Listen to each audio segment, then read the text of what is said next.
What's the meaning of caddis?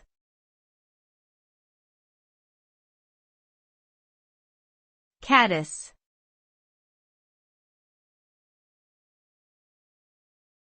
Caddis.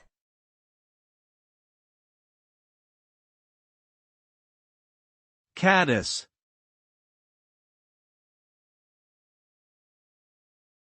Caddis.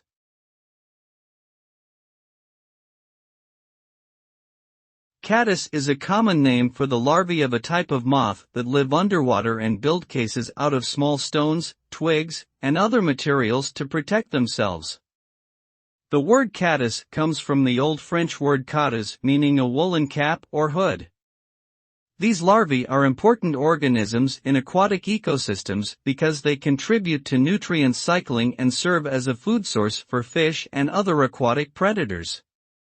In fly fishing, artificial caddis larvae are often used as bait to mimic their natural counterparts and attract fish.